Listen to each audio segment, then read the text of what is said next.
সকাল থেকে বৃষ্টি পড়ছে, বৃষ্টির দিনে খিচুড়ি, আলু ভাজা, ইলিশ মাছ ভাজা আর চাটনি। ইলিশ মাছটা কে ভাজলো রে?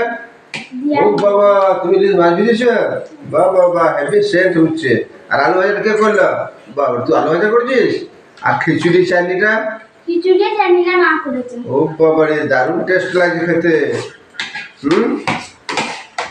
বাহ, সারাদিন বৃষ্টিও পড়ছে, খিচুড়ি, ইলিশ মাছ ভাজা, আলু ভাজা দারুণ জমেছে কিন্তু না।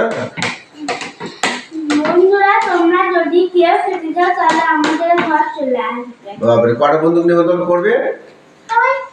ভালো করে বল। কোন কোন বন্ধু আসবে আমাদের সাথে খেতে, তাদেরকে ডাক। সবাই আসবে। ভালো করে বল, ভালো করে বল যে তোমাদের যে কারো যদি খিচুড়ি, ইলিশ মাছ ভাজা, আলু ভাজা খেতে ইচ্ছা হয় তোমরা চলে এসো, তোমাদের জন্য রাখা আছে। বলে দাও, বলে দাও। তোমাদের কারো যদি খিচুড়ি, ইলিশ মাছ ভাজা খেতে ইচ্ছা করে তাহলে চলে আসবে আমাদের ঘর। ঠিক আছে, তাহলে জমিয়ে খেয়ে নাও। হ্যাঁ, ইলিশ মাছ ভাজা, আলু ভাজা, চাটনি আর খিচুড়ি। বাহ, দারুণ লাগছে কিন্তু আজ খিচুড়িটা। তুই মাছ ভাজাটা কোথায় শিখলি? ইলিশ মাছ ভাজাটা আগের দিন তো সেই ইলিশ মাছ ভাপা করেছিলি না? দারুণ হয়েছিল, আজকেও খুব সুন্দর হয়েছে। বেশ, খেয়ে নাও।